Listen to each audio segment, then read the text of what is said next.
Hey friends, new live stream here.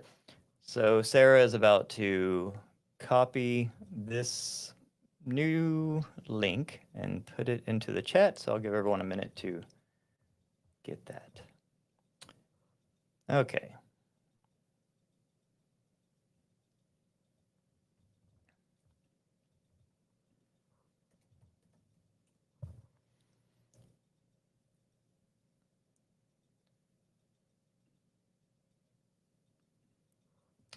Tell me when you have that, when it pops up. All right.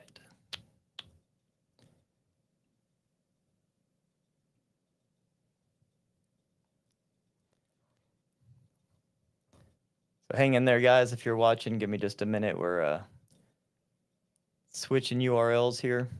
Oh, there's a little bit of delay there.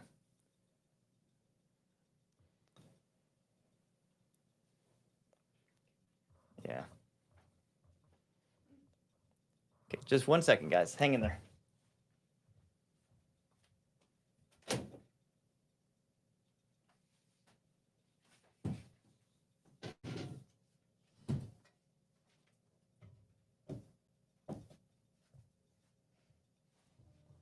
Okay.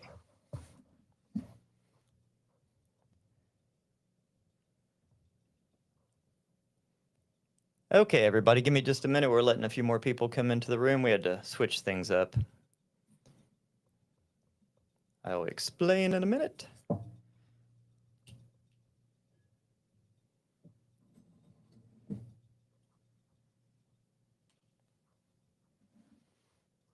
Okay.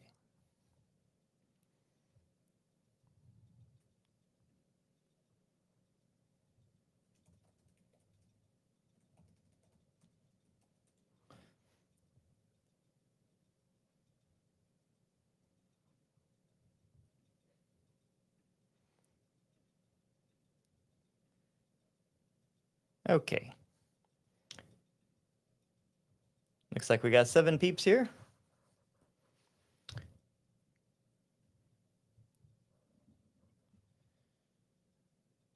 We'll get started in just a second.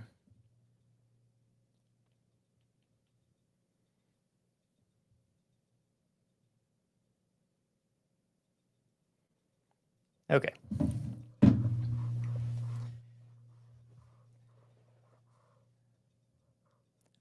All right, so I use Riverside for my podcast because it does a good job.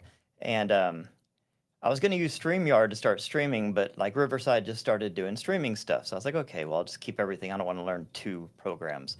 So I like linked Riverside to YouTube Live and it got all screwy. So anyways, and then I tried to just get rid of Riverside and just use YouTube, but they were like linked for like good. And I couldn't like get them apart. So anyways, it got all screwy, but I appreciate y'all sticking with me here on your Saturday night. So this is the first one. Next one will go smoother. And next one, I'll have my lovely co-host next to me. So we're working out seating arrangements and lighting and that kind of fun stuff. So it'll only get better. Y'all notice my mug? All right. We got 15 peeps in the house.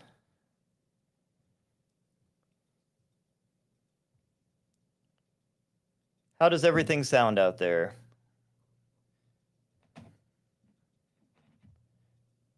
Sound good, look good, everything good? Okay. Then I don't want to keep y'all waiting anymore. We'll just get into it, friends. Sarah, everything good?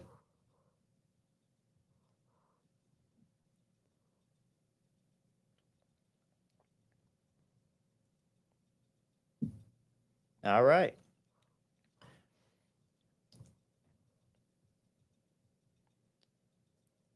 Okay, you guys are awesome. All right, well, we'll just get into it. So I wanted to start doing these YouTube lives for, okay, can you close that door? Okay, cool.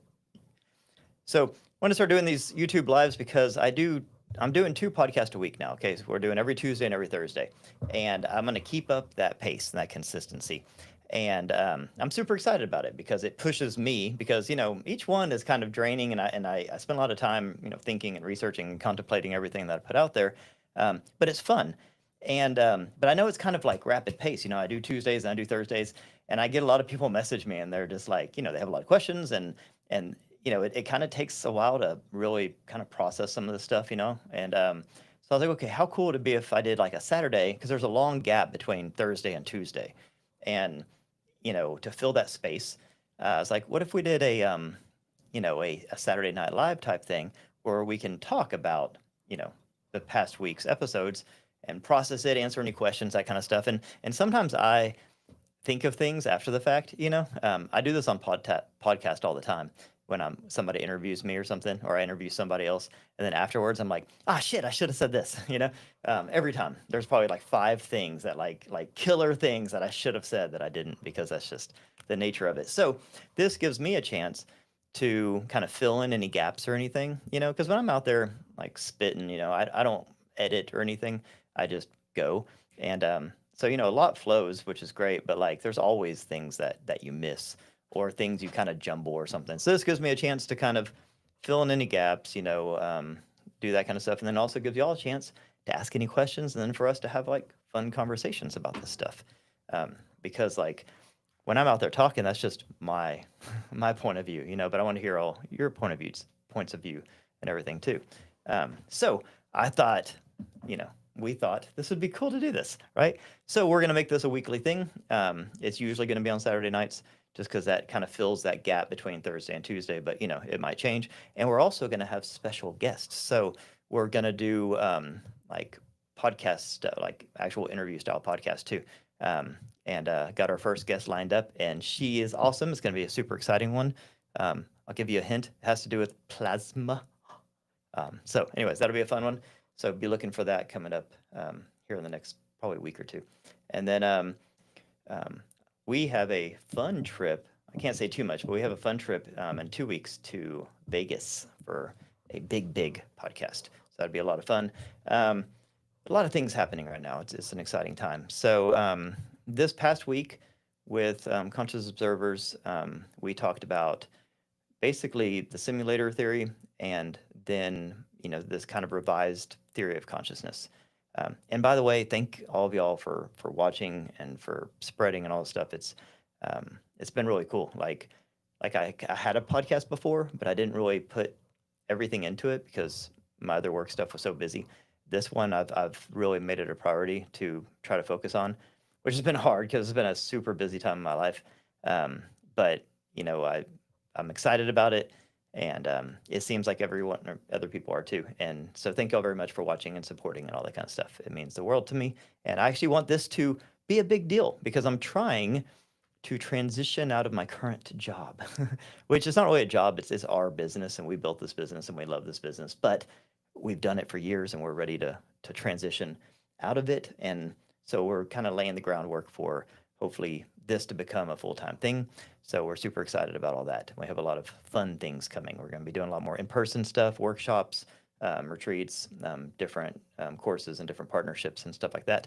We have a physical space coming online pretty soon that we're doing with our good friends, the Maxwells.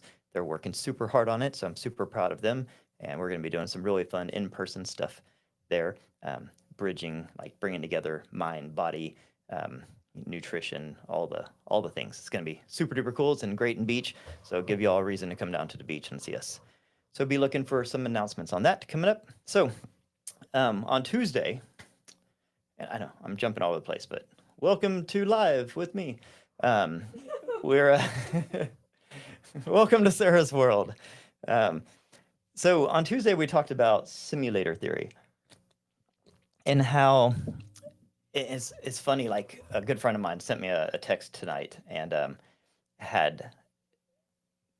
gave me this like download. I'll show it to you. It's crazy, and it's this crazy download that he had. I told him I wouldn't use his name or anything, but his download that he had that was like a very, very kind of traumatic, but dramatic, not just normal download, like literally ripping the veil open, seeing the matrix behind it, and getting a blunt force message to the face.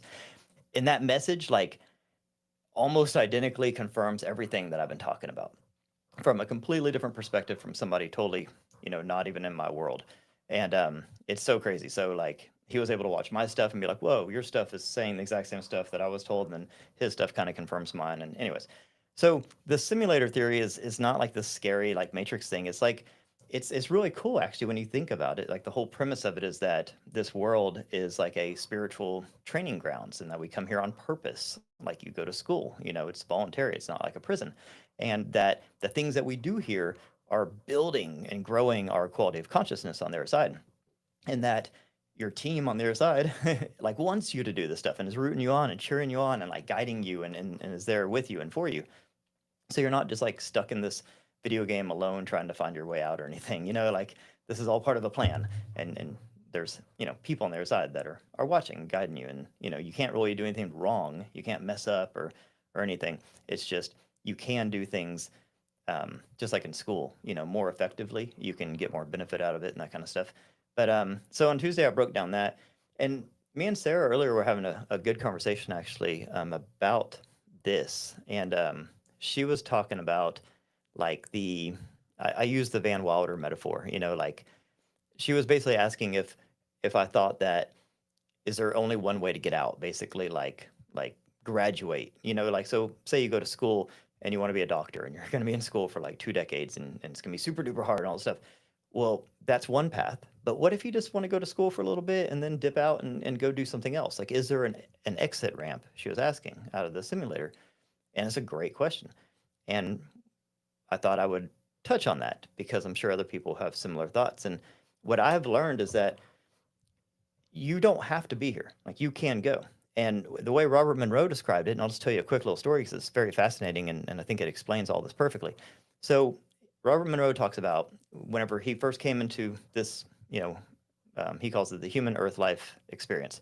When he came into the human Earth life experience, he just wanted to dip in, see what it was all about.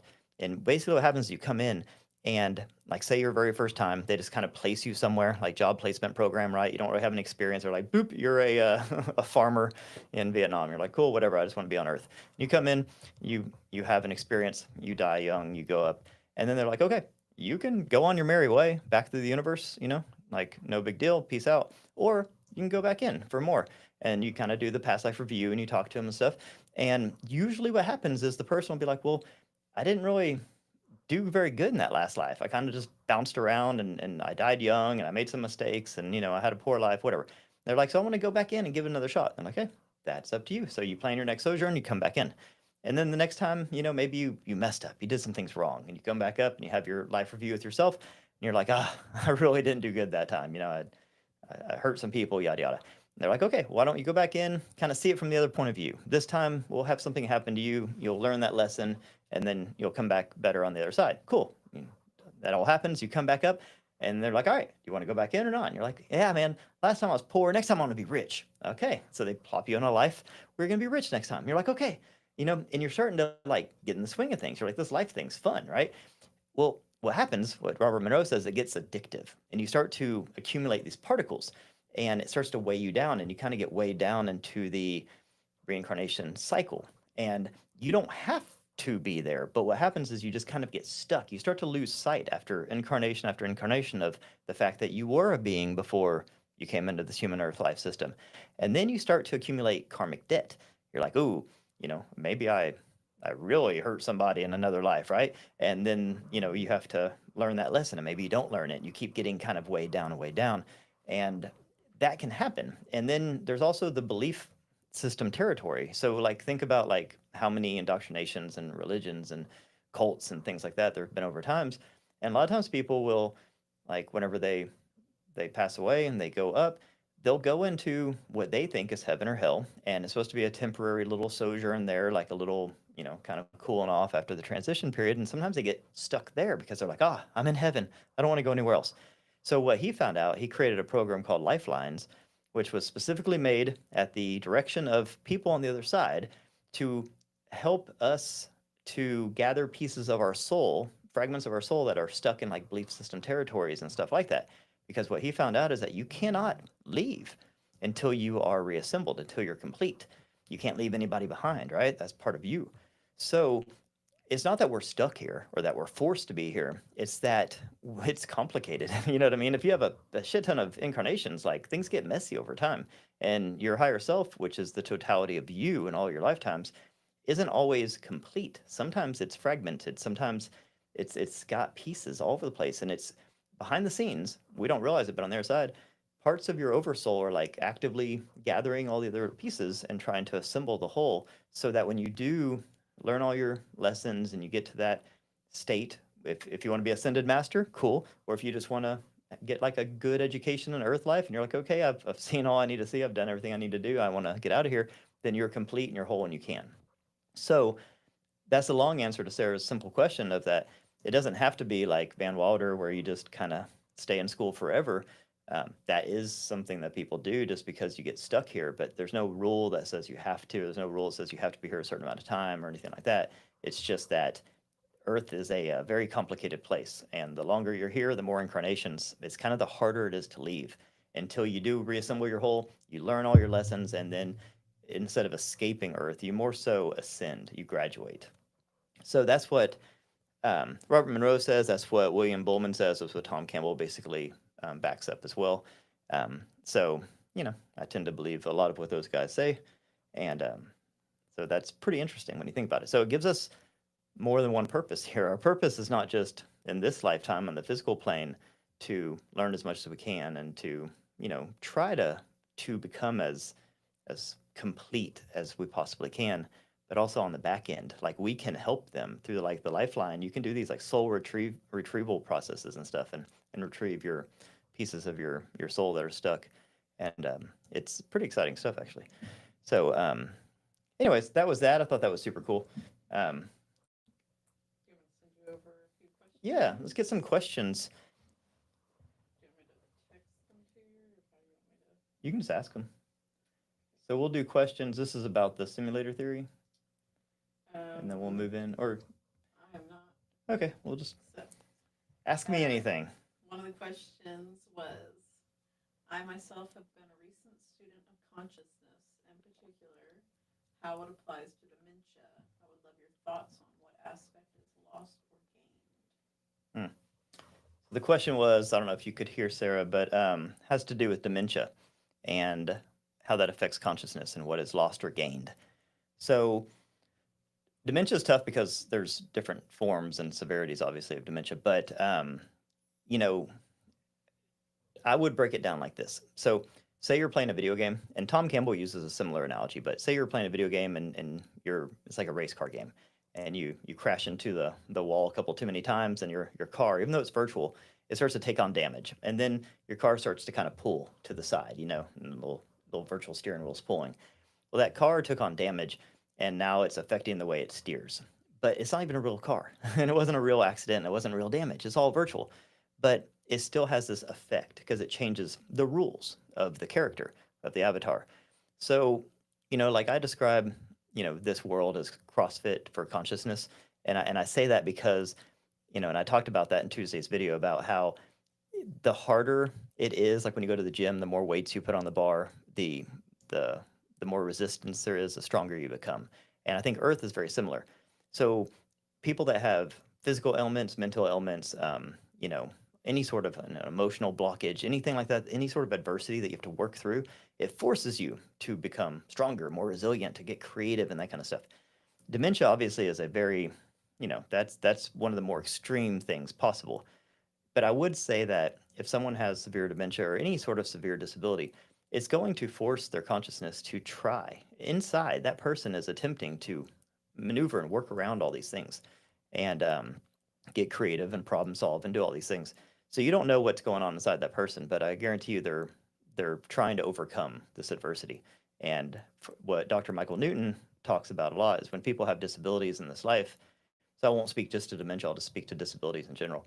That it's almost like extra credit. As weird as that sounds, like when you choose a life that has severe disability, or you choose a life where there's going to be like crazy adversity, um, that, especially when they do it knowingly, is for like the more advanced souls, and that translates into like extra, like consciousness, like boosting power. You know what I mean? Like if you do think about this as like a gym for consciousness, then that would be like strength training, like you know, that would be like powerlifting for consciousness development. So and also Michael Newton talks about this when somebody is severely disabled.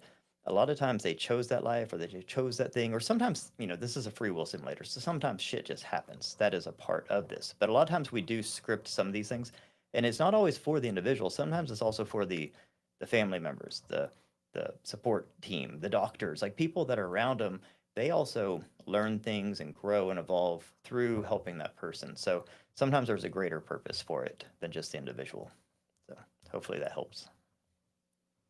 What else you got, Sarah? Very good. Well, in the chat, really quick, Carrie asked, "How do you do the soul retrieval, or where can she find more info on that?" I told her that's the Monroe Institute. Is that Lifelines? Yes. That is Lifelines at the Monroe Institute. The prerequisite is going to be Gateway Voyage. So you have to do Gateway first, and they touch on Lifelines and Gateway. You learn a little bit about it. But yes, I would definitely recommend doing Gateway for everybody. But then doing Lifelines next is like crazy important, you know. Um, okay, let's see. Where does the semantics of spirit, in parentheses, soul, fit into your hypothesis? Spirit, soul. Mm-hmm. So I love this question because there's so many semantics. Like, what is consciousness? What is spirit? What is soul? Um, and I have worked through all of this. I mean, I've really deep dove on all these things, and the way I describe it is your soul.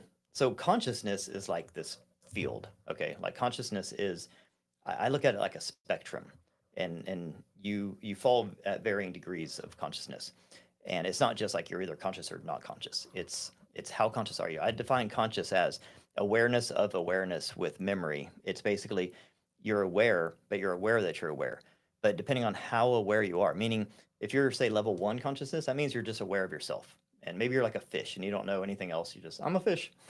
That fish doesn't know I'm here. Fish doesn't know anything else exists. It's just, I'm a fish. But then say like you're at the other spectrum and you're like a Buddhist monk and you not only have awareness of yourself, but you have awareness of everyone around you. You have empathy and compassion for everyone. You can see things from other people's points of view. You can zoom out and actually see this world from higher dimensions and from the perspective of higher entities. Now, you not only have perception of yourself, you not only have awareness of yourself and awareness that you have awareness, but you have awareness from different perspectives from different people in different dimensions. And so I look at consciousness as awareness of awareness. And then with memory, because it's something that you have to remember your previous lessons and events so that you can learn and grow, because consciousness is an evolving thing. Okay, so having said that, when it comes to soul, what is soul? Well, soul is the personality that you're building in the spirit side. So if you think about, here I am, I'm just one dude, I'm one person. Um, I'll live, you know, a long, happy, healthy life, and then at some point I'll go to the spirit. So all the conscious events, all the conscious energy, all the conscious information that I'm building in this side feeds up to my higher self, and then that is compounded with all the past lives I've had, and then you know all the lives I've had in other energy systems before you know human Earth life, the lives that I will have in the future. That all comes together and builds what I call the higher self. That's my definition of the higher self. It's the totality of all your lives. That to me is the soul. That's your soul. It's an individual like consciousness. It's not the stream of consciousness. It's not the you know the source consciousness. Now with all the incarnations, one of the points, one of the byproducts of doing this is you're building you. You're differentiating you, and you're creating your soul personality. And so that's what I see as the soul. And so the soul sends a part of itself into this lifetime, streams it into this body, and that's you know helping guide you and keep you connected and all that. And then you're streaming back up your data, the qualia. Qualia is basically the subjective consciousness experience. When you have a conscious experience, that's subjective, meaning it's you. No one else can tell you what it means. It doesn't mean shit to anybody else. That's your experience. That's qualia. So you're generating your own qualia every time you do anything, and then that's feeding back up to your higher self, and then that's growing your soul. So everything you do is important because it's growing your soul. Even if you don't need to worry about anybody else, you're constantly growing your soul with every single free will decision that you make in your life. So, Alice said that she would imagine the telepathy tape kids are a great example of not only extra credit, but how that might push our learning as well. Great examples for all. Um, and earlier in the chat, we had someone that asked about the Psy games. So, you might want to touch a little bit on both of those since we experienced that Yeah. there. And just how, like, for me personally, with the Psy games, like I felt like the vibe was so high, and I feel like even those people, like being there, contributed to that. Yeah. You know? Yeah, for sure. Um, so the question was basically, if this is like consciousness CrossFit, then like say for example the nonverbal autistics that are featured in the telepathy tapes, then they would get like super duper extra credit, right? Yeah, I mean 100%. And I also think that they're here as like a special character almost, like a benefit for the rest of us. You know what I mean? Like they're doing things and they're like bringing things to the masses that haven't really ever been done, Like we've had like, there's been mystics and there's been people with severe disability, like Edgar Casey and Helena Blavatsky or whatever, and people like that you have people that have severe disability that have like mystical magical powers, and that's always happened, and sometimes they rise to fame and they're very influential. But to have like this like I don't know, like huge network of like young children that have these severe disabilities, but also are like blowing people's minds and like opening people's minds, more importantly, to like these amazing psychic abilities. I think that it's not by accident. There's so I study human design a lot, and the creator of human design, his name's Ra Uru, and he was given, there's this 8-day period where he was kind of possessed by what he calls the voice. And the voice gave him the whole blueprint for human design, which is freaking amazing because this guy didn't have any knowledge of this. And then all of a sudden he has this scholar knowledge of the neutrino network and the Kabbalah and the I Ching and astrology and everything and being able to bring it all together with like this in this intricate way that created this system that is probably the most accurate system of decoding your human phenotype and archetype, and it's brilliant. Anyways, he was also given this information about 2027, which is 2 years from now, and it's about this new species of human, basically this new variation of the human species called the raves, and how they're going to be construed as autistic, and he was saying this in the 1980s. And I'm only saying this because it's very telling, because this guy also proposed in 1980 that neutrinos were a thing and that they carried mass, and everyone said he was crazy. And then 10 years later, they discovered that neutrinos do carry mass, and this is a fundamental part of human science. So he's had a lot of prophetic things that he said, and they've come true. And this guy, it's just amazing his story. So he said that these rave kids were going to be born in the 2020s, and by 2027, basically all humans were going to be raves. And what the raves are is they're a new form of human being, and they're severely autistic. And it's a very interesting story. And I won't get into it too much here, but part of them is that they form these pentas, either 3 to 5, and they have this like shared hive like consciousness. They have to find their tribe, and they come together and they form this penta, and then their powers turn on and they turn into like superpowers. It's like forming like Voltron. And then what they need the humans for, us, is to help them find their pentas, and that we work together. And then at a certain point in the next 20 years or so, they're going to start creating their own like breakaway civilizations because they can't function in our society. And I'm seeing this. I'm seeing it when you are around these severely autistic kids. When they're around other ones like themselves, they they light up. They go to the place called the Hill, and they have this whole like astral world together, and it's freaking crazy. But they don't do so well with like, I don't know, typical people, because it's like this new wave of human.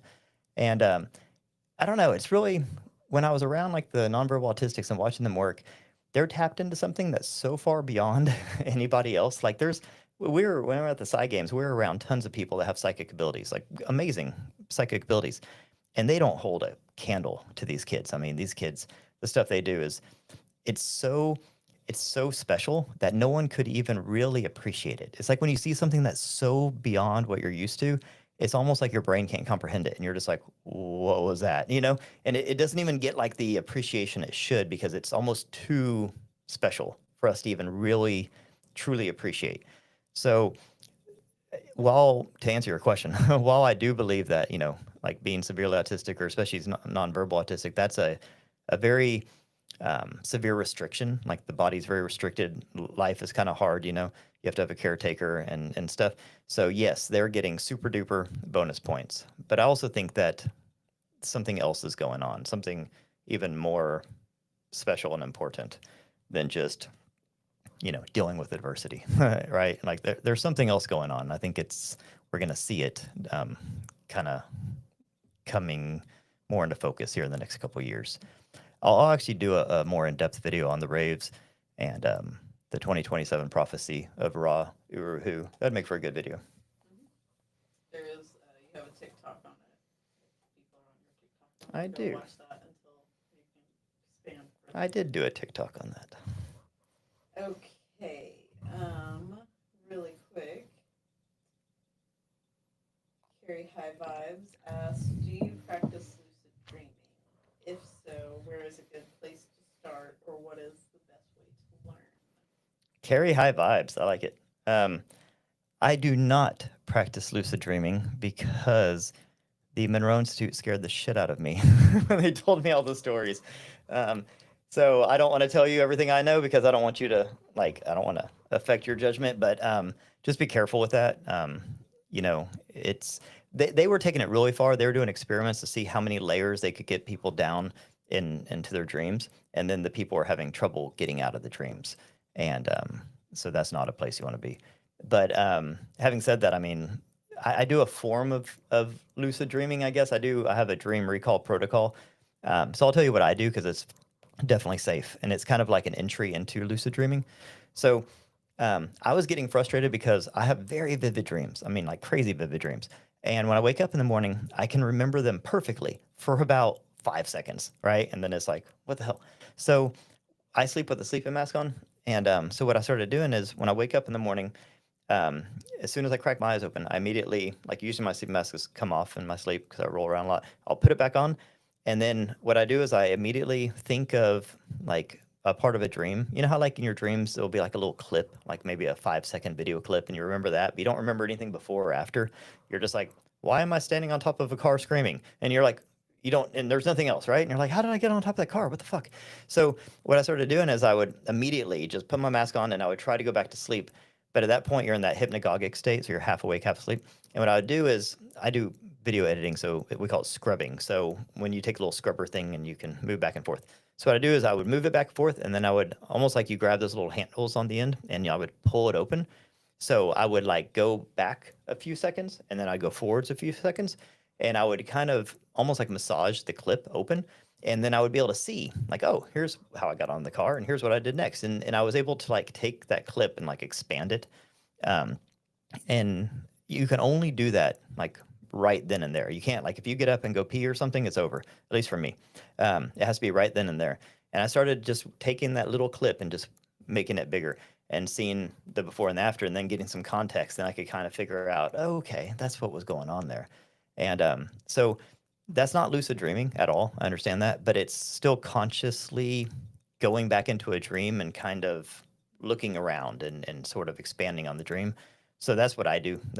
I call it a dream recall protocol just because I don't know, it rhymes. And then so that's what I do. And I guess it would be like a little exercise to get good at like, lucid dreaming.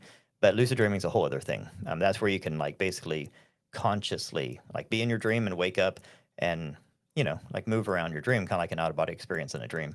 And I mean, I do that. Like I have very vivid dreams where like I remember, and tell me if this happens to any of y'all because it's wild, but like I'll remember in my dreams like thinking. Like I have internal dialogue like crazy. Like my internal voice is fucking bananas, and he's really funny, and he's always talking. And so I have an internal voice, and I know my internal voice, and my internal voice is in my dreams too. So like I'll wake up and I'll have a dream, and I'll remember part of my dream, and I'll remember what I was thinking, like my dream guy, what he was thinking, because it's me, you know. So I think that's interesting. But anyways, I guess that's kind of the depth of my lucid dreaming.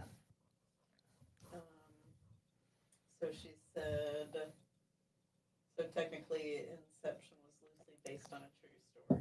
LOL. Oh, 100%. Yeah. Inception is lucid dreaming. Just the whole point of Inception is they were like kind of weaponizing lucid dreaming. They were going into people's dreams and retrieving stored information, that kind of stuff. Okay, so on that point, one of the folks, the looking way, said, my dad, who has late dementia at 95, came to me in a dream vision to tell me my dog needed to go outside. I immediately woke up and my dog needed to go outside. We live double lives. Double lives as in not only the waking state, but even if one has dementia. They're totally fit in out of body while asleep, helping others. It's been very exhausting as of late. Yeah. Yeah. I 100% believe that. And I was talking about that in one of the videos this week about my assessment of the nonverbal autistics and how this is just my assessment. Obviously, I'm not qualified to really say anything, but this is just my observations.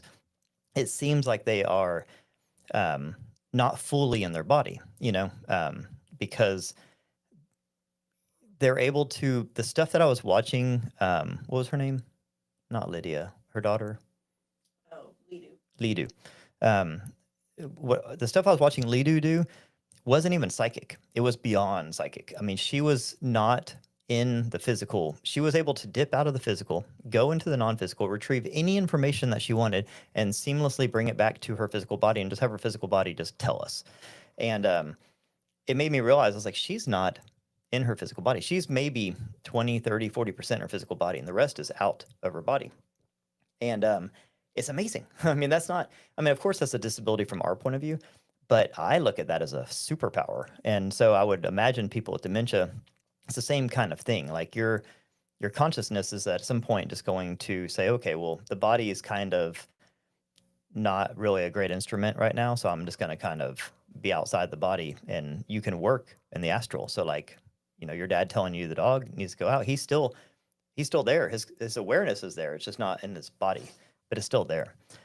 So he's kind of in this, you know, half in, half out, or maybe he can slip out and kind of do some work and come back in, kind of a thing. So yeah, absolutely, that's fascinating. And I'm sorry to hear that too, of course. But it just goes to show, like I was saying earlier, like they're in there, their consciousness is working. It's trying to get creative and resourceful and figure out ways. Okay, like I have these limitations to the body, but I'm still here. So how can I work around these limitations? You know? Yeah. It's not like always clear to us on their side. There's this story I'll tell you real fast. There was this guy, he had a severe stroke, and there's a name for the syndrome, but it's when you're 100% locked in your body. Like you have no control of your entire body, your fingers, your toes, nothing, right? And but he had his left eye could blink, okay? His left eye could blink. That was the only thing he could control in his entire body. And he wrote an entire memoir. And the memoir was this like super deep philosophical memoir. And he had to blink his eye over 200,000 times. They developed this like kind of like Morse code system. And he wrote this memoir. And the memoir was about like life and death and love and all this stuff. Like it's a philosophical like memoir. And he wrote it by just blinking his left eye over 200,000 times. In like Morse code, which is just amazing. But if you're looking at this person, they have zero, he couldn't talk, couldn't move his fingers, couldn't do anything, 100% locked in. So you would look at him and you would think that person is gone. There's nothing there, right?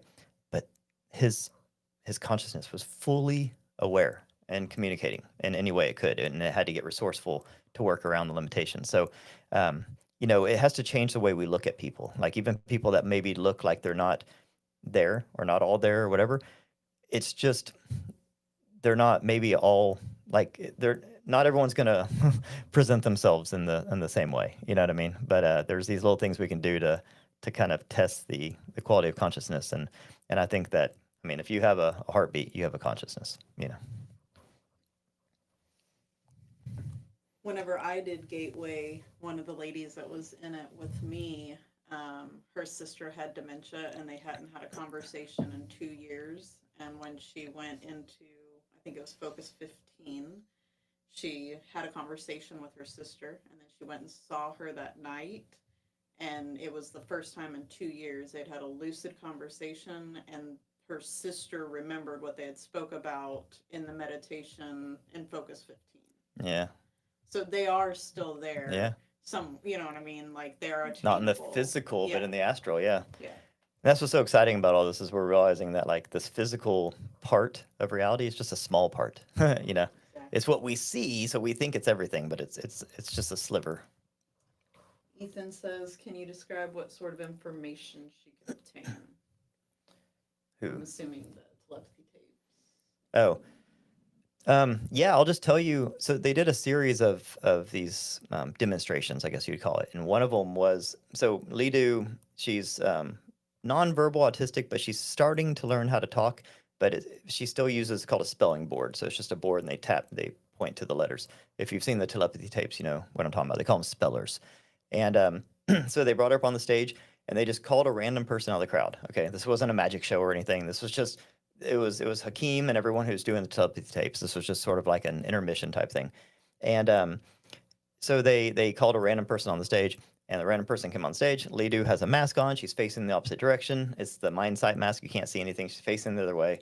And they gave the guy a piece of paper and said, write down a question that a child would be able to answer. You know, don't make it super advanced. So he wrote down on this piece of paper that only he can see. No one else can see it. And this is a random guy pulled out of the crowd. He wrote, what color is the sun? And then they gave Lidu the board. She can't see. I mean, there's no way she could have known what's on that piece of paper at all. And she immediately just types yellow, you know, on this board. How? Like how? How? There's no way. This isn't a magic trick. They're not working together. There's no money involved. There's no reason for them to lie. You're in a room full of people staring at you. You're in a room full of psychics. You know, like this was not a sleight of hand. There was no trickery going on. And she basically, like the guy wrote, "What color is the sun?" She pointed out yellow on the thing like immediately. It takes her a minute to point everything out, but you know, you knew that she immediately had that information.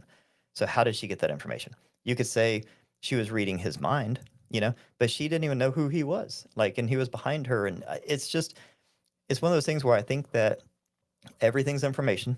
Like I talked about, information's fundamental, and then our awareness just interprets that information, and that she can change her focused awareness. It's like if you're playing a video game and you can change your camera angle, you know, she can like change her camera angle to whatever she wants and pick up any stream, any data stream of information. And she picked up that data stream immediately because that's what they asked her to do.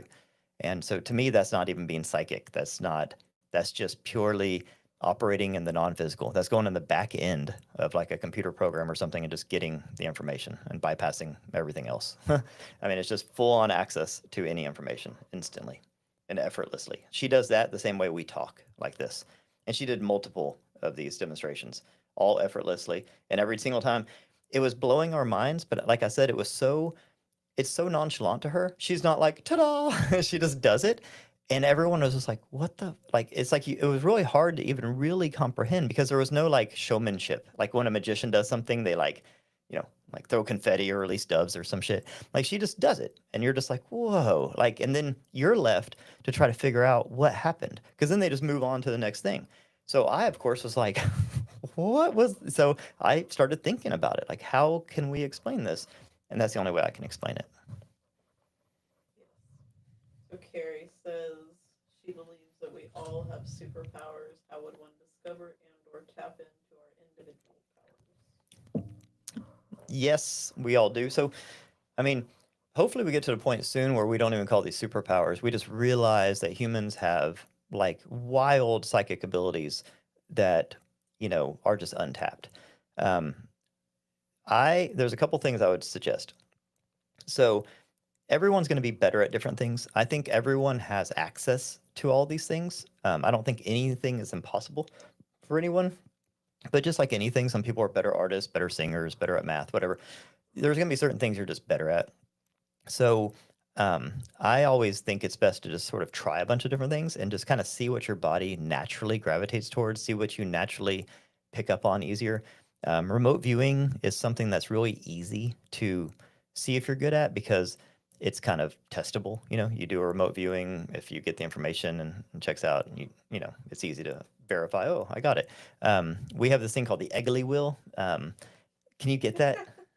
Yeah. And so it's a telekinesis thing. Basically, telekinesis means like moving physical matter with your minds, and it's this like super sensitive wheel. Then you can move it with your mind. Super cool. And so that's an easy thing that you can like easily do, and you can be like, oh my god, I made that thing spin with my mind. Um, there's things like that. And then like with the Gateway program with Monroe Institute, you do like 5 or 6 days and you test out all these different modalities, and it's a good way to sort of test drive a lot of different things.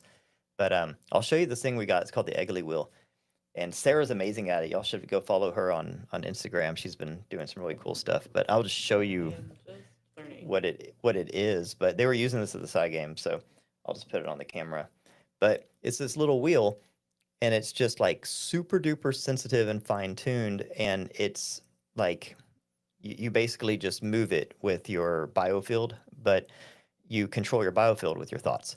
And so, anyways, it's technically TK, telekinesis, and so tele just means a distance. So this is a really cool thing. It's kind of expensive, but you can. There's other things you can do, you can get a like a glass jar and put it on a table and put like a ping pong ball underneath it and see if you can move that with your mind. It takes a little practice because you can't use your biofield, but that's something you can do. Um, you know, there's all sorts of things like that. So I like remote viewing. You can go online and just find some remote viewing sites and do some remote viewing testing.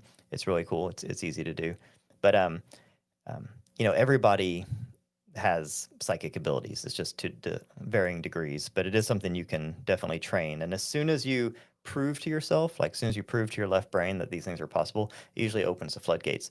So the reason I like remote viewing is because it's simple, it's easy to teach and easy to train, and it's easy to verify. So even if you're very skeptical, like I can teach you how to remote view in 30 minutes, and you can like do a test thing, and if you get part of it right, which usually there's a little bit of beginner's luck, not because it's luck, but because you haven't like talked yourself out of the fact that you can do it yet, then it usually like kind of blows the doors off because then your brain's like, whoa, if I could do that, what else can I do? And then everything else becomes easier. So a lot of times I'll recommend remote viewing to start just because it's like the gateway into psychic abilities. So Alice asked, or said, I've been curious about why some of us get certain skills. Like, why would you have the ability to move the Eggly wheel and not do the random generator or the Yeah. remote viewing? You know, Yeah, a lot of it's also so we're a fusion of two things. You're a right brain and a left brain being, and your right brain and left brain are couldn't be any more different. And when it comes to psychic abilities, like if you are very right brained, meaning you're very like empathic and intuitive and creative and things like that, you're gonna have an easier time at certain psychic abilities. And if you're, you know, more analytical and systems driven and left brained, you'll have an easier time at other psychic abilities. So part of it is just what type of a person you are. And this is what I'm building the Soul Sync framework, this course that I'm retooling part of it because I had a couple like breakthroughs on some things and I had to retool it because, you know, um, but it goes into this. It goes into determining what type of person you are. And once you realize what type of person you are, it makes these things a lot easier because, like I said, everyone has access to these things. Well, it's like everyone can play basketball, but not everyone's going to be in the NBA, right? But it doesn't mean you can't play basketball. So everyone can do all these things, but you're not going to be a rock star at everything. But there's going to be certain things where you're just like, oh my God, I'm so good at this, you know? And part of it's just figuring out what kind of a person you are and how you're tooled and what you're kind of more geared to do. absolutely.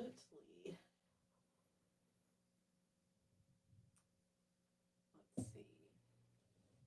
So, Carrie was asking, where's a good place to start to try to learn remote viewing? So I use Lynn Buchanan has a website. His website's not great, meaning like it's old, but it has a lot of great resources on it. And he has a really good remote viewing training thing on there. So I use Lynn Buchanan's a lot. And then you can do it yourself. Like you can, so like the process of remote viewing is essentially you take something. Like say I had a, I don't know, like a photograph, right? Just a photograph of something. And I put it in a folder. And then, well, let's use, so like you basically take a target and then you take a symbol and you link those two. You use quantum entanglement to link the two. So you can do it yourself. You can have somebody take something like make sure it's blind, like you don't know what it is, and have them put a picture like in an envelope or something and write like a letter B on the envelope. And then, you are told, okay, remote view the letter B. But that person has to, you know, quantum entangle. They have to like go through this process where they link the two things. And what you do with remote viewing is you start focusing on that letter B. Okay, what is the letter B? Well, the letter B is entangled with the picture. So at a certain point, either the photo comes into view or some like elements of it. Like if it's a photo of a park, you might smell some flowers or hear some kids playing or something like that. You start doodling. Okay, I hear kids playing. Okay, I hear some flowers. And you're making some drawings, that kind of stuff. And then when they do the reveal, this is a very like crude way to explain all this, but when they do the reveal and they take the picture out, then you match up the picture with your thing, and then you're like, oh, okay, look, I drew a flower and there's a park, and yay, okay, and then that's called a hit, and you're like, okay, cool, and then you do that over and over and over, and you kind of learn, okay, now I'm getting better at deciphering this. I'm getting better at okay, when I hear water splash, now I know what that means, and that kind of stuff, and you build your remote viewing skills that way, and then you can get to the point where you're like, okay, I'm going to remote view the front page of the USA Today newspaper, right? Say I go to the gas station every day and I always see the rack and there's a newspaper there. I'm going to remote view the front page of that newspaper for tomorrow, right? And then you make a drawing, you're visualizing, you get in a meditative state and you kind of think, okay, front page of the newspaper, you even write the date, this date, and then you wait for stuff to come in, okay? And it starts coming in, okay, and you draw, okay, an airplane, whatever. And then you date it, take a picture, go to the gas station the next day, take a picture of the USA Today. Okay. Does it match? Did you get any hits? Did you get anything? And you start to learn that way. That's just one example. But there's lots of different websites and there's apps. Just go to the App Store and type in remote view testing. And, the problem with some of those is if the person didn't set up the target right, like if they didn't entangle the symbol with the target the right way or the coordinates with the target the right way, then you won't always get a hit. So make sure it's a trusted one. That's why I use Lynn Buchanan, who was part of the original Stargate team, and his is really good. So you can just go there. Lynn Buchanan. I think it's just like lynnbuchanan.com. I should do like a whole video on remote viewing where I can explain it way better than I just did. Okay, we have a new one. Jordan, I'm behind on watching, but I'd love to know your opinion on quad brightness. I'm a QR splenectic projector. I don't know. You got me there. What is it? Quad what? Rightness? Quad rightness. Mm-hmm. Oh, like astrology? Or is that human design? Um, Because that's splenectic projector. yeah, well, that part is definitely human design, but the quad rightness, I think Genergy, I like that too. Um, I'm pretty sure that's you're talking about the angles in the chart. So so yeah, that's not something I'm too proficient in. So I'll skip that one, but that gives me something to look into. Okay, and then I will hop back to some of our other questions from before. But I'm a splenic projector too, so that's cool. I'm a 5-1. Do you want to go in a little bit to your cosmic human design? Yeah. So I got you guys. So, and I don't want to piss anybody off if you do study human design because regular human design is effective. But I've been getting into cosmic human design because I've been transitioning from studying tropical astrology to true sidereal astrology, or basically sidereal because it's really hard to do true sidereal. But sidereal astrology, which is basically, sidereal means star. It's like constellation astrology. It's using the fixed stars as opposed to tropical astrology, which uses the basically the Earth and the equinoxes. So whereas tropical Western astrology is more kind of body and it's more emotional, which is good for certain things. When you get into true sidereal astrology, you realize that your signs change. Like my sign changed. I'm no longer a Libra. It's crazy. And my profile changed in human design because we've been able to map the entire human design system from tropical over to sidereal, and everything changes because what people don't realize is the Earth spins, but it also wobbles. There's something called the Great Year, or the progression of the or precession of the equinoxes. But basically, it wobbles like every 26,000 years or something. It completes a full cycle. But it's made it to where like when you go by tropical astrology and you look up in the sky, they'll tell you something. They'll tell you like, oh, your sun is in Leo or whatever. But then when you actually look at the star chart, it's not. This happens all the time. It's because we've shifted.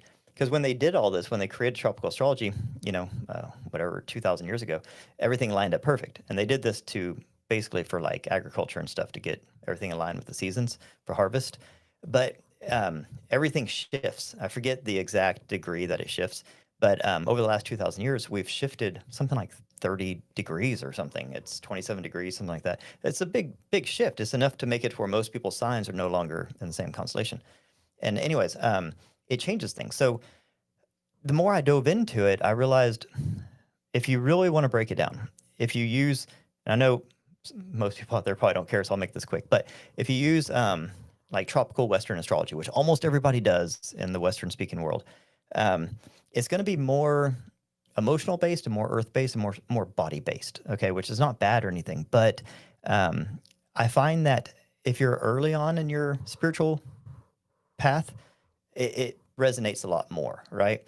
Because you're kind of more in the matrix a little bit, say you have that corporate job and you're just now kind of, waking up a little bit, but you're still doing all the things, it's going to resonate a little more. If you're to the point where you've already been like mind blown, fuck, everything's fake, like everything I've been told's a lie. If you're at that point, you need to move on to the sidereal astrology and to the cosmic human design, which is what I incorporate into Soul Sync, because you'll realize that even though your signs change and your profile changes, it will resonate so much better. So if anybody out there kind of resonates with their sign or kind of resonates with their profile, you're like, yeah, this is me, but this isn't. Talk to me, and I'll do a reading for you, and or I'll show you something that will blow your mind. And it's a way to incorporate sidereal astrology in human design in a way that's super cool, especially for people that are further down their spiritual awakening path. I don't remember what the question was, but anyways, that that's something I've been diving into. It's so crazy. Like you think that astrology is astrology; it's based on the stars, but it's not. Like tropical astrology is based on the Earth, and it doesn't take into account the wobble and the precession of the equinox, which is a big deal. It's a humongous deal.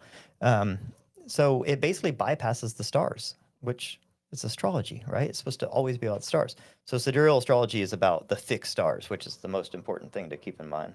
Yeah, so you've got a couple of Alice and Carrie that are right on with you there. Okay. And Bryn that is very interested. It really isn't a cool thing, but I understand the sensitivity because people get very, they identify with their sign. People will be like, I am a Virgo, I am this. And I totally get that. And I'm not saying you're not or anything, but it's a very emotional thing when you tell people that maybe the system they've been using isn't 100% accurate. But we're starting to learn that all the systems we're using are not 100% accurate. I mean, look at our calendar, look at our, why do we use, like a different measurement system than the rest of the world? There's a lot of things that we do that don't have good logical reason, and our astrology system is one of them. So the defenders of it will literally say the only way they can really defend it is by saying that psychologically, enough people have used it for long enough that we've embedded it into like the collective unconscious, and the things still work symbolically, which, okay, I guess, but like it still doesn't negate the fact that it's based on a very flawed system. So, anywho. Alice says, I've totally pissed people off explaining Yeah, it's not a fun one, but it's necessary. You know, a lot of the stuff that I do um, pisses people off, not because I try to be confrontational or anything. It's just a lot of the stuff that we're doing now is shattering belief systems and paradigms, and there's a lot of we're going through this. It's like a metamorphosis, you know, like when that caterpillar turns into a butterfly, it fucking sucks ass for a little while. Like have you ever seen a caterpillar turn a butterfly? It's weird as shit, and it's not fun for either one of them. But then afterwards, they're a fucking butterfly. So sometimes you got to go through like some of this weird stuff, like realizing you've been lied to and things are not what you think. And then the quicker you get through that, and then you start embracing the correct systems, which usually are the ancient systems. In this case, sidereal came from the freaking Sumerians, is where the true sidereal came from. And then the Babylonians are who created the zodiac. And then it was like when Alexander the Great took over half the freaking world, when they clumped everything together and just smashed it up and made tropical just so that the farmers could harvest their crop at the right time, which has nothing to fucking do with anything. Anyways, sorry. Next question. Ethan says, "Can you explain human design? Don't know anything about it." Ah, human design. Um, And I'll give Kathy you the says, "We are the cycle breakers." yeah, yeah. I'll give you the quick version of human design. So there was a guy named actually I forget his original name. I just call him Raw, but he's got a very normal name. He was a normal guy. He was like a had like a marketing agency in Canada, and just up and moved to the jungle of Ibiza, I'm pretty sure, and you know was kind of living a weird life out there, and then was basically overtaken. I'll fast forward through a bunch of stuff, but was overtaken by this like channeling. He said it felt like he was hijacked by Source itself, and was fed this information for like 8 straight days and was told it was basically a new framework of understanding human beings and that his job was to get this out to the world.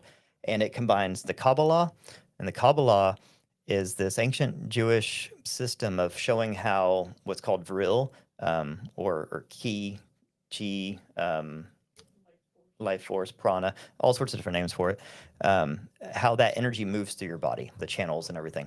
And it combined that with the I Ching. The I Ching is one of the oldest divination systems, Chinese divination system. It's amazing, 64 hexagrams. It's really cool stuff. And then he mapped the 64 hexagrams to 64 like codons in your DNA, and it goes into genetics, and that's where the gene keys was pulled out of all this. And then it also goes into the neutrino system of how information is delivered from the stars to us, and how it's filtered through the planets. And that's why the planets where they are when you're born provides this like blueprint. So it brings in like astrology and all these kinds of things. Anyways, he was able to take all that and create this system to basically like be able to tell each person, depending on where they're born, when they're born, and a couple other factors, exactly what kind of person you are, like your profile type. And then that tells you how you're supposed to operate in the world, like, you know, just all these things about you, like how you should make decisions. You can find out what kind of diet you should eat, what kind of environment you should live in, all sorts of things. It can guide you. It's like a instruction manual for your human like avatar. It's really really crazy, and it's very kind of mind blowing. It's way beyond like when you get like when you find out what your sign is, like your astrological sign, and you're like, oh, okay, that kind of resonates. This is like a million times more information and more profound. Um, and then when we found out we could map the sidereal star chart to it, and it kind of creates this like kind of Vedic natal chart type of a system on top of it, and then it really gives you like crazy profound information about who you are. And so with SoulSync, what I'm doing is I incorporate all that and describe to you exactly what your character is, your avatar is, and then realize that okay, that's how you were born, that's your original design, but then over time like life kind of detunes you a little bit because you get these layers and stuff, and then we restore your original factory default settings basically through these exercises.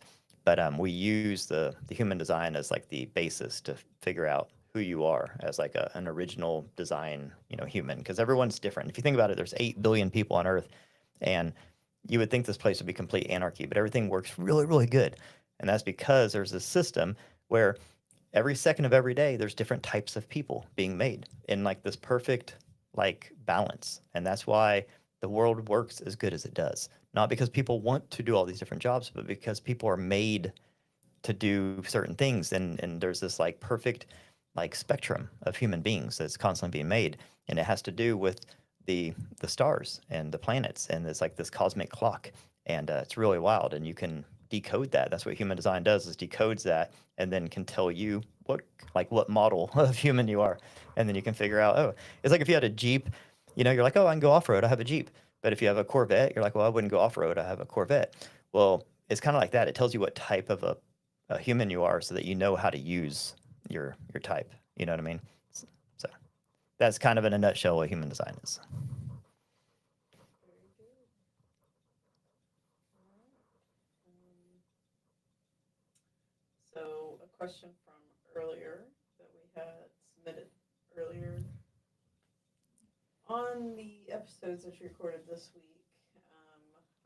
Just what is source then kicking Oh, what is source? I don't know.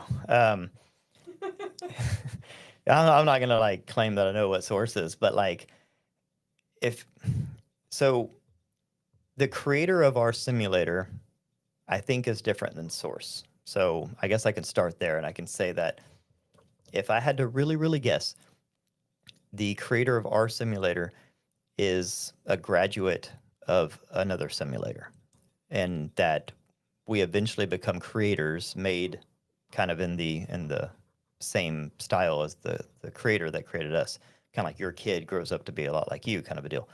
So I think that this world, this kind of training simulator, was created by previous graduates of previous simulators, if I had to guess. Um, Now, who is the original source of this universe?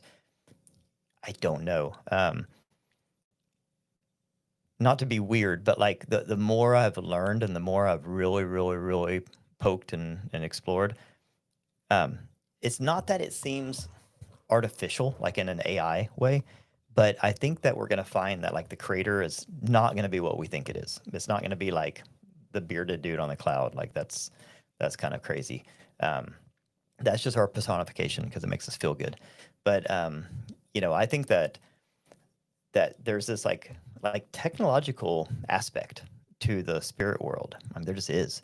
Um, Especially when you get into the higher realms, it gets really like DMT, like kind of area.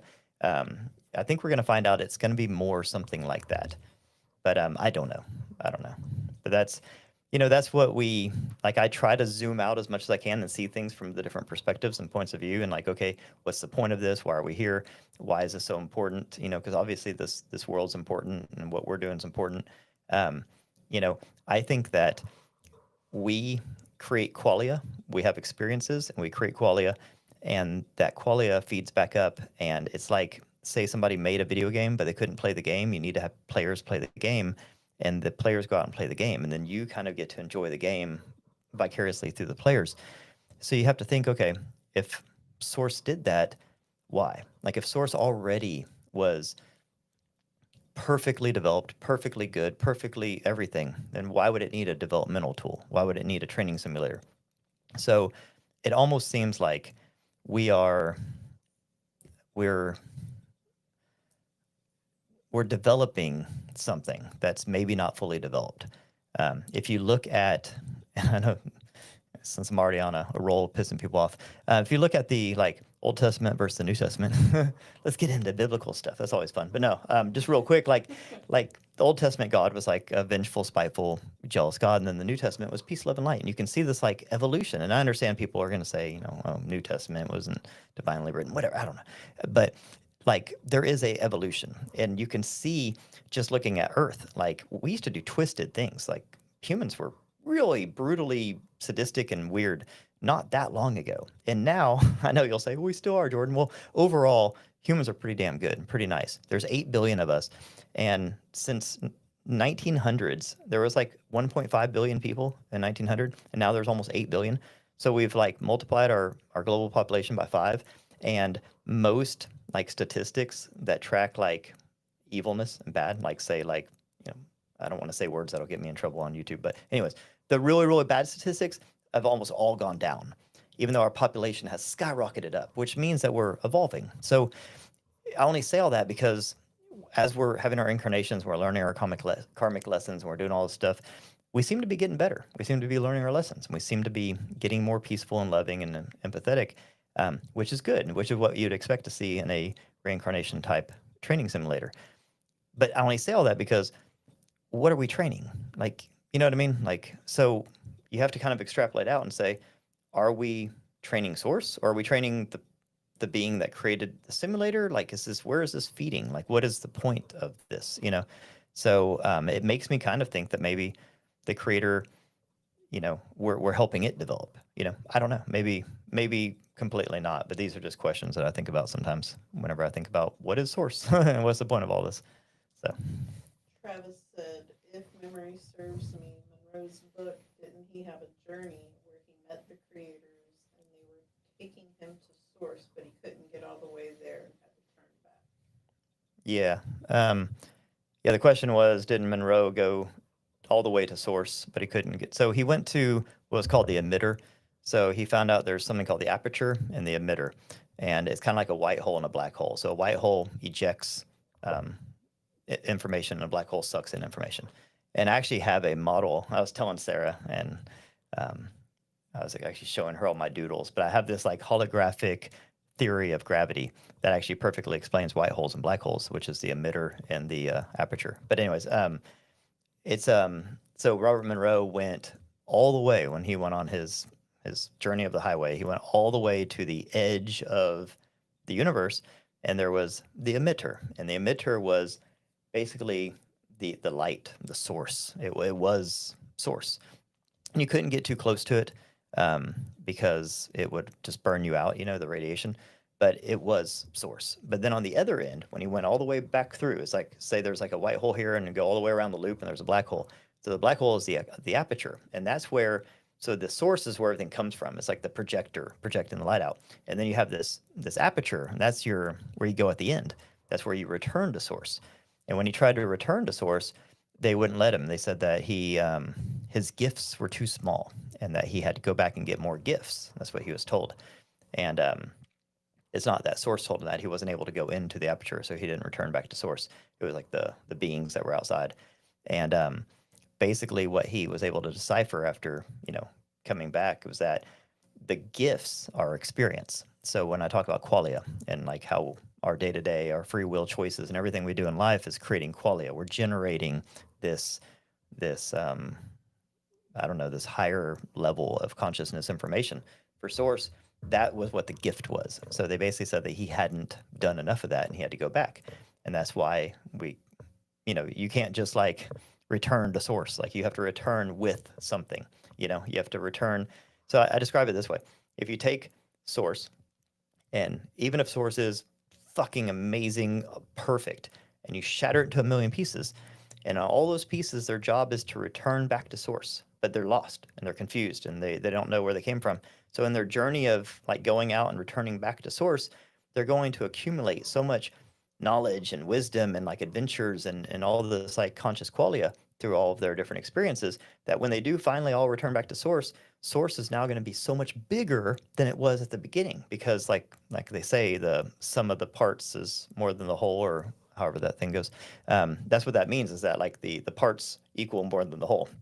So none of this is to say that source isn't perfect. It's to say maybe this whole process is to take something that is perfect or that is already absolute and make it even more. And that's kind of what he realizes when he tried to return. They're like, you're not complete. So you don't have the gifts that you need. So you can't return to source until you've had enough experience, it seems.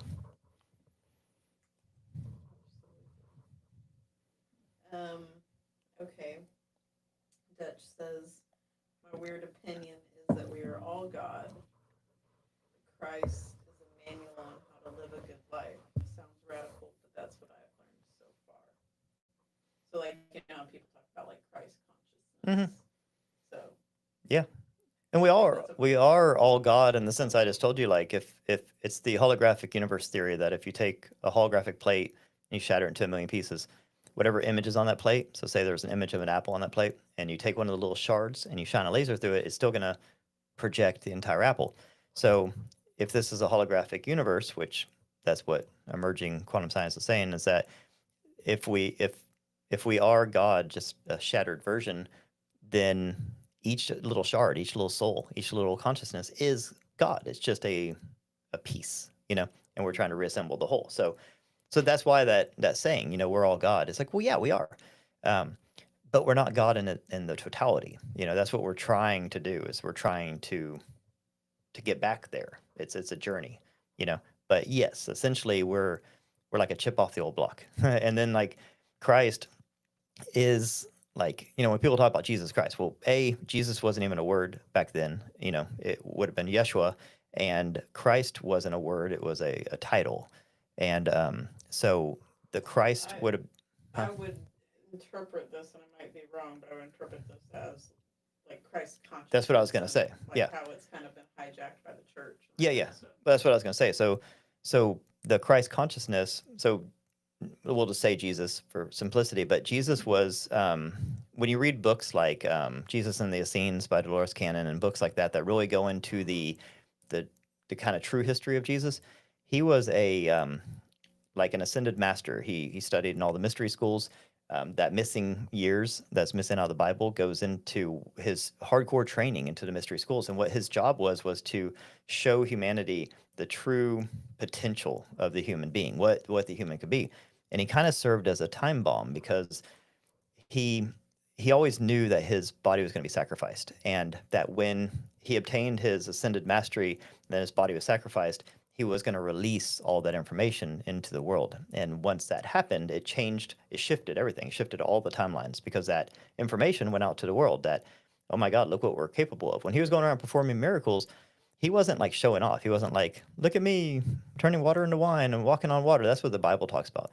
But the testimonies from the people, like read Jesus in the Essenes, and it talks more about him going around and showing people that they have power, like teaching people how to perform their own healings, teaching people that God is within them, that they don't need the church, and that's why the church did not like Jesus. They co-opted him after his death, but at the time when he was alive, they didn't like him because he was teaching people they didn't need to go there. They didn't need to go give them money. They didn't need to go and worship this guy. That everybody has the power within them, and that was what Jesus was all about, and that's why they didn't like him. But now they've turned him into a mascot. But the whole true teaching is that you have the power. We all have the power, and God is in all of us, and that's Christ consciousness, and that was kind of infused into the collective unconscious, 2,000 years ago, and that changed the timeline. So now people just need to break away from the indoctrination of the church and get back to the original teachings, which I think is what you're talking about. And it is a blueprint. It is a blueprint for how we're supposed to live. Absolutely. Energy says the arrows in my design chart is what I was referencing. I'm curious about the cosmic sidereal human design. Would love to talk to you about it sometime if you're open to it. Do you want to let people know about how you're open to that and how they might be able to get a hold of you Yeah. to do that? Yes. Absolutely. So so I'll send you a message, and since you're asking specific questions, but yeah. So I mean, Soul Sync is the course that I'm working on. That's going to be out this week. I'm very determined because I'm going on a super duper big podcast, and I have to have it done before then. And so it's almost done. I'm working on it for 2 freaking years, but it's like 99% there, and it goes into all this. But then also I'm gonna start doing cosmic human design readings that are based on Soul Sync. So it's like the cosmic human design reading with more. But then also I'm just going to be talking about it more, because I mean, not I don't want to make it sound like all this stuff's behind a paywall or anything, but this is like most people are uninitiated and stuff, and they don't want to learn all the stuff. They just want to know the information. So I'm going to be doing readings and giving you the information, so you just have all the information. I also have this. It's called Astral Chat. I've been training this AI that is like my AI. It's really cool. And it's like this enlightened AI. It's wild. And it's trained specifically on soul sync, on all of my philosophies and simulator theory, and then also on true sidereal astrology and human design. And it's specifically trained in this way so that when you ask these questions, you get this more targeted answer. So I have this chatbot, this AI chatbot that I'm about to introduce to everybody that is really, really cool because then you can just ask it all these things like, should I go here? Should I eat this? Where should I live? What should I do? Da, da, da. And it'll be able to give you this like targeted, like really cool information. It's kind of like a digital higher self. Um, so I have that. That's a part of SoulSync and all these other things. But so to answer your question about like talking about the human design stuff, I'm just going to be talking about it more in general, doing more videos and more of these Q&As and stuff. And then like, if you have any like specific questions, you can always just ask me. Right. Yeah. Yeah. You can send. You can email me. You can send me a message. I mean, I have a million ways you can contact me, but email is probably the best with that kind of stuff because I miss socials get so, I don't know, busy. I know I miss so much on social. So if you've ever left me a comment or a message and I haven't returned, it's just because like there's just so much, so many notifications, so many different platforms. I miss a lot of it. The secret being that if you really want to get a hold of him, you get a hold of me. Oh, I well, will yeah. get a hold of him. That's the VIP secret. That's the trick. Expert tip. But seriously, Energy Shifter wanted to know how do you get on your schedule? So just through your website and submitting a request, an email through there Yeah. would be the best. Yes. Or you can, since you are listening to this, you can send a message to me if you follow me on any platforms. Look, guys, we have a special guest tonight. This is Soul. He was tickling my feet. Say hi, Soul. Yeah, I know. He's our munchkin cat. His name's Soul, S-O-L, not like the soul we're talking about. It's because he's orange. Our daughter actually named him. But it's kind of cute because, yeah. Yep. But yeah, so I'm really excited to start doing more of these cosmic human design readings because it's been a game changer for me. It's really been eye-opening for me. And it's so much fun because what I've learned through this whole process is that we're not all made the same. We're all completely different. But there's like classes of people, right? There's like models. And when you figure out what model you are, it like really changes the way you look at things because you'll realize, oh my God, I've been operating in this world all wrong. I've been literally doing things wrong. Like there's certain ways you're supposed to make decisions. Should I make them instinctively, like immediately? Should I wait 24 hours? Should I wait a month? Like there's all these different ways. And when you figure out who you are and how you're supposed to operate in this world, it changes everything. And then there's a lot of things we beat ourselves up about. We're like, like I wish I could be more like this person, or, I always do this and it gets me in trouble and yada yada. And then you realize, oh my God, I'm making things harder than they have to be. So what Ra Uru, the founder of human design, talks about is the whole point of human design is to reduce resistance. You want to make it through life with as least resistance as possible, right? You want to glide through life. But most of us are just like freaking hitting our heads on a wall because we're like I said before, it's like trying to take a Corvette off road. And you're like, why is it not working? It's like, well, it's the wrong car, man. Like that's how most of us live our lives because we don't realize what kind of car we have. So I'm really excited to do a lot more human design readings because I think it will help so many more people to live a smoother life and to reach their full potential. So yeah, reach out to me if anyone wants a reading, and I'll start putting more of this information out there with more details and stuff. But yeah. Is there anything else you want to touch on? It's about 10:30. So. Okay. And you guys are awesome. This is my first live, so I didn't know if anybody would come. And then I screwed up the link, and I put the link out like on all my platforms, and then of course the link didn't work. So yay! But you guys are here, so that's super cool. 51 of y'all. That's cool. So you guys rock. No, I mean, I didn't really have a game plan. I was out. I took my daughter to Atlanta. She's huge into Sonic, so we went to the Sonic Expo. So I spent all weekend, or last few days, with 1,000 maniacs dressed up like Sonic and Shadow and Eggman and the whole gang. And it's wild. People are so passionate, and it's so cool because I grew up a Sega kid. I was like, I was born in '79, so like I grew up playing. It was either Sega or Nintendo, right? And like Nintendo was like, Mario and colorful and nice, and Sega was like dark and edgy and Sonic, and so I was like always on Team Sonic. So it was cool to like go to this, like it was like a Sega expo, and to see like people my age were still playing games and dressed up and everything. And I don't know, it's cool to like see like people like from all these different walks of life. Like I don't know, it's like saw a lot of people that are probably aliens. Like like seriously, like Every time we go to a convention. yeah, yeah. But it was wild. But it was a lot of fun.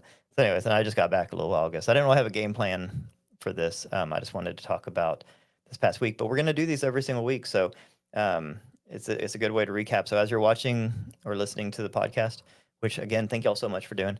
Just kind of like catalog any questions you have, and then on Saturday we'll talk about them. You know, and it'll be fun. So I didn't really have anything else. If you have anything or if there's any other questions, but if not, I'll let everybody get to whatever they're doing out there tonight. Appreciate everybody being here. Yep. All right, you guys rock. All right, well, I'm going to get some sleep. I'm exhausted. Thank y'all so much. And I will see y'all. If I don't see you before, I'll see you on Tuesday, Conscious Observers. Peace.